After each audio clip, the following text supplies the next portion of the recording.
Two young women meet in pitched combat, one second-guessing herself on the precipice of a choice that will forever alter her destiny, the other prepared and eager to charge headfirst into a destiny she never had a choice in. Pyrrha vs. P.E.N.N.Y is one of the most impactful fights in RWBY, largely for its ending. It marked the beginning of the end of an era. But even beyond that, these two girls had so much in common that the show barely went out of its way to touch on.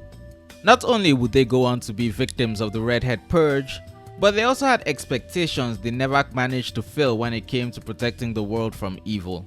Pyrrha's whole life was determined by her power and the space it put between her and everyone else. The invincible girl, an expert in combat who seemed untouchable due to her finely honed skills and abilities. But with that status came loneliness. She was so great that people didn't think she was approachable. Her own skills separated her from others. P.E.N.N.Y's life was always about battle. She was constructed in part as an alternative to flesh and blood humans having to go onto the battlefield. Despite her desire to befriend people, and even the technological need to test her against her supposed peers, the nature of the operation meant that she needed to be kept away from scrutiny while being tested. There are theories that P.E.N.N.Y was meant to be a robotic alternative to the maidens, but considering that Winter was Ironwood's choice for the next maiden, that's either untrue or it was believed she couldn't do it as she was. But regardless, it says so much that Pyrrha's conflict comes from trying to become what P.E.N.N.Y so naturally was. I'm combat ready. P.E.N.N.Y never let her isolation get to her or in the way of her enjoyment, even with her lack of control as to that isolation. Even while doubtful of if she was a real girl, she still went out into the world with a smile. And Pyrrha could only live up to her name as her success came at the cost of something she valued. In a way, Pyrrha's cage was of her own making. Her success was a result of her victories, all opening up so much for her, but separating her from those who couldn't reach her heights, all in the name of achieving her destiny. When I think of destiny, I don't think of a predetermined fate you can't escape, but rather some sort of final goal, something you work towards your entire life. Pyrrha let what she believed was her destiny become her cage right until she died. She considered her destiny to be something she was working towards, some mysterious end goal to her life and all she had been through. So when the opportunity to become the Fall Maiden appeared before her eyes, she hesitated. She couldn't tell if this would impede the destiny she believed she had, or it would fast track her on that road.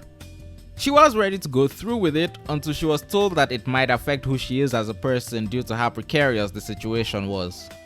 Ultimately, despite being given time and a choice, the villains kinda stole that from her, attacking the Vytal Festival and tricking her into ripping P.E.N.N.Y apart. All this led to her trying to get the maiden power, but losing it as Cinder killed Amber. But now more entrenched in her idea of destiny, Pyrrha made a new choice, to follow through on this destiny of saving humanity and try to stop the newly empowered Fall Maiden. And we all know how that went. She lost to the woman who also believed in destiny. Specifically, a destiny to become the most powerful. P.E.N.N.Y never got to this point, however, because she was so important and so precarious an existence that the villain's plans kicked off with her death and the use of her nature to try and sow discord, cut apart by her own strings. Two girls looking at the destiny of saving the world, tragically cut short. But P.E.N.N.Y would rise again, rebuilt and ready to take on her position as the guardian of Mantle in trying times. As a synthetic human with aura, she was easily one of the most physically powerful people in Atlas. It would hardly be an exaggeration to say she was made for this role. Because she was no longer in training, this new P.E.N.N.Y had less freedom than she used to, wanting to help people, but having such limited time that she couldn't really try to socialize. RWBY herself simply said that that's just part of being human. But then the plot happened, and P.E.N.N.Y found herself being framed for attacking civilians in Mantle. Suddenly, people no longer trusted her, pushing for her deactivation and treating her with fear and scorn.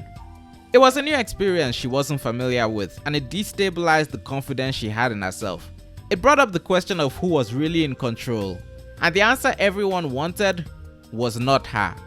And things only got worse as the Atlas situation got further and further down the drain until P.E.N.N.Y found herself inheriting the powers of the Winter Maiden. More power, more responsibility, with the fate of the world in the balance.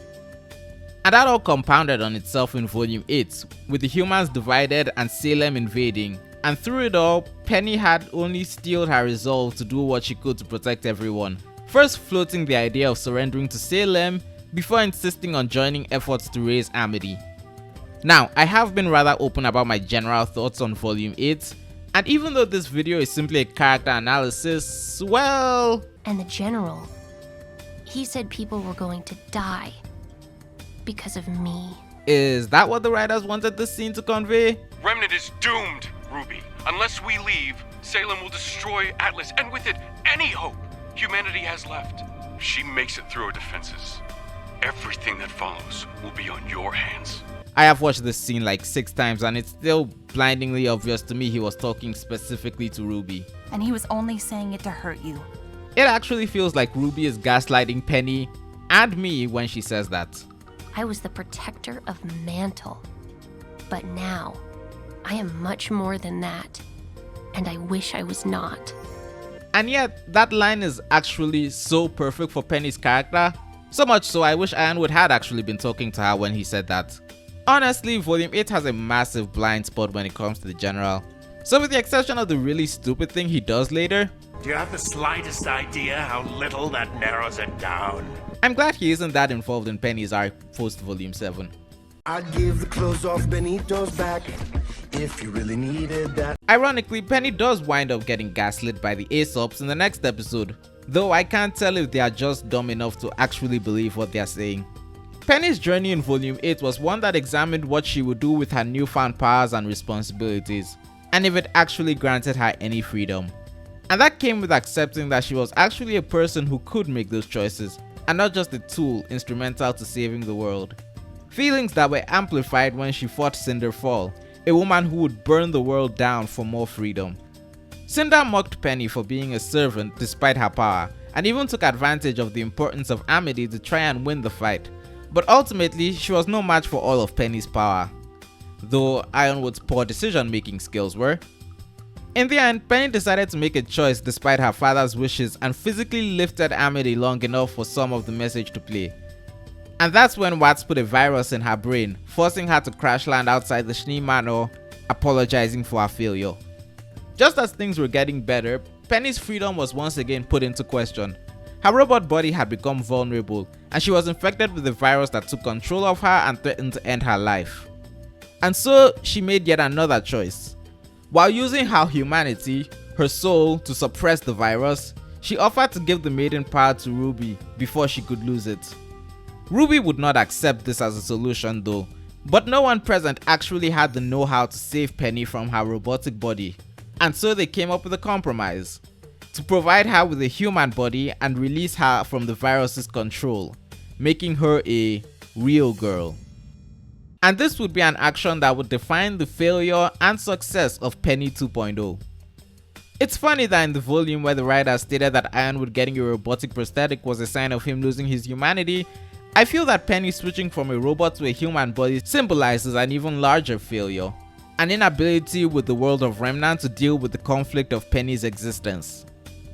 After all, she still died at the end of Volume 8, facing Cinder, an opponent she'd been able to overpower and defeat using both her abilities as a maiden and a robot. I wouldn't really say it was a failure on P.E.N.N.Y's part though. It was a failure on the part of humanity as a whole that kept her from adapting to her power and responsibility. A failure to respect her autonomy. A failure to keep true to her nature. A failure to let such a powerful girl come into her own as who she truly was. A person who wanted to help people, and one of the most powerful warriors alive. But through it all, P.E.N.N.Y showed who she really was. An inquisitive, excitable girl, eager to go out into the brave new world and to help her friends. Even as a human, while not as strong as she used to be, she was still willing to do what it took to save those she cared about. And while she held her own, she simply wasn't strong enough to succeed. And once again, we see Cinder purge another redhead. But where Pyrrha sacrificed herself in the futile pursuit of destiny, P.E.N.N.Y did it to give her friends a fighting chance. Cinder could never do anything like this. She desired power and control to the point of foolishness, giving herself over to the devil and disposing of useful allies because they had the audacity to question her. Cinderfall wanted to be unrestrained, and in doing so stripped herself of all allies she could trust in. But P.E.N.N.Y had no such restrictions, And because of that, she was able to make sure the villains couldn't get what they wanted, passing the power on to one who had been so much more robotic than her in their service, until they too learned to break away and embrace who they truly were. Penny Polendina lived and died to save people. Not because it was what she was built to do, but because it's what she chose to do, in order to protect the ones she loved and the world. Personally, I think she was the best character in the whole Atlas arc. Though I would not have written the story the way it played out, especially making Penny a real girl.